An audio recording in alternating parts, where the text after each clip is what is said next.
Assalamualaikum warahmatullahi wabarakatuh. Apa kabar Bunda semuanya? Dan aku mau ngasih tahu nih buat Bunda dan juga suami yang akan melakukan program hamil, jika terdapat ketidaksuburan dalam seorang perempuan. Jadi seperti aku ini, saya sedang menceritakan diri aku sendiri. Jadi aku mengalami hal-hal yang nanti akan aku bahas. Makanya aku promil. Jadi misalnya kalau Bunda apa kalau Bunda seperti aku terdapat masalah-masalah kesuburan, Bunda bisa promil. Tapi kalau misalnya Bunda merasa baik-baik aja dan suami juga baik-baik aja, ya udah nggak usah promil. Tapi kalau misal mau program hamil juga bisa. Nah, kali ini aku nemu artikel, ternyata sama persis seperti aku yang aku alami, makanya aku itu program hamil karena ini loh, karena seperti ini. Siapa tahu Bunda juga merasakan apa yang aku rasakan, jadi Bunda pengen program hamil, boleh. Nah, yang pertama, masalah-masalah yang aku alami, makanya aku program hamil itu ya pertama adalah masalah menstruasi.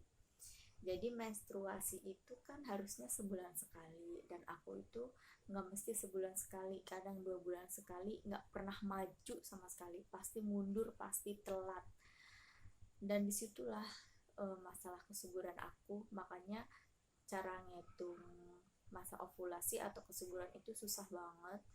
Jadi aku mau nggak mau dan nekat aku program hamil sendiri.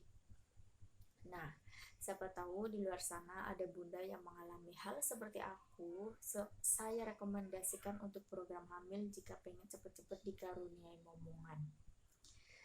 Nah, terus bisa juga nih masalah menstruasinya, siklusnya panjang atau pendek, atau flat di tengah siklus juga harus kita periksakan. Aku emang gak periksa sih, soalnya takut.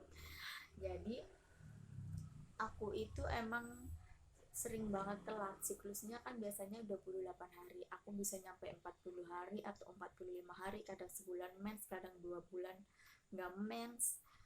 Dan disitu emang bikin negatif thinking, kira-kira aku bisa hamil gak sih.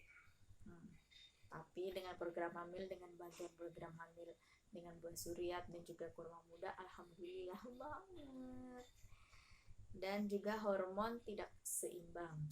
Tidak hanya hormon kesuburan yang tidak seimbang, tetapi hormon lainnya juga sangat berpengaruh pada kesuburan.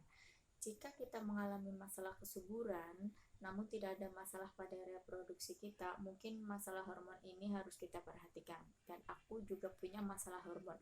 Maksudnya apa sih?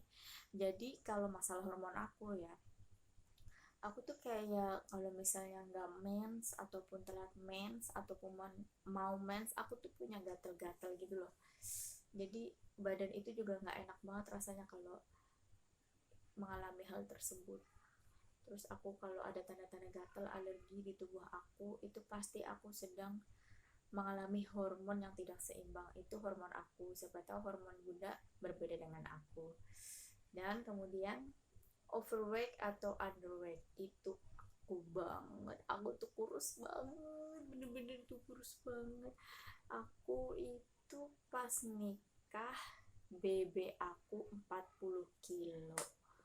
40 kilo, tingginya 155.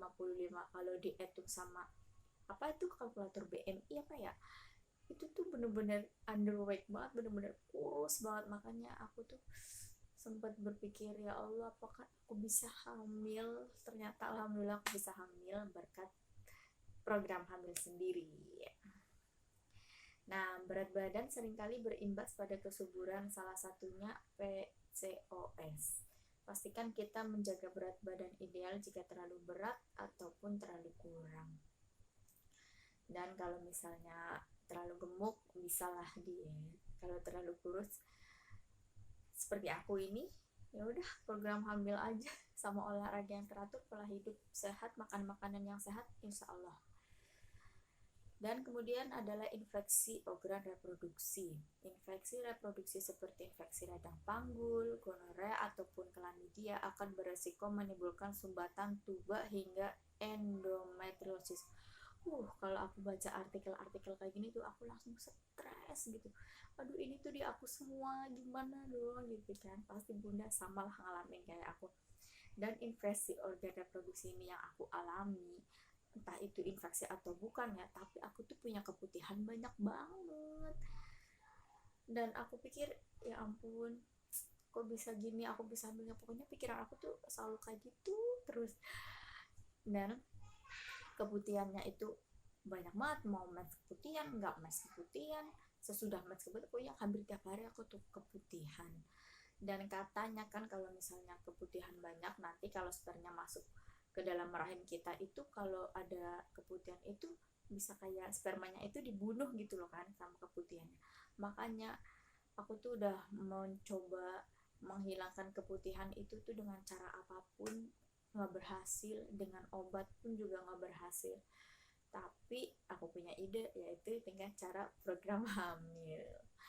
Dan kemudian perimenopause atau menopause. Tidak semua orang akan menopause di usia 40 tahunan. Jika di usia 30-an haid kita mulai tidak teratur, jangan lupa konsultan pada dokter karena mungkin kita mengalami menopause dini. Ini buat yang ibu yang udah umurnya hampir 30-an, mungkin udah 30 tahun belum juga dikaruniai momongan, coba dilihat haidnya teratur atau enggak. Kalau bisa konsultasikan sama dokter, takutnya menopause dini. Dan dengan artikel-artikel tersebut kita bisa tahu masalah kesuburan yang benar-benar harus kita waspadai. Dan kalau misalnya bunda mengalami hal itu seperti aku dan belum juga dikaruniai momongan, sebaiknya program hamil saja.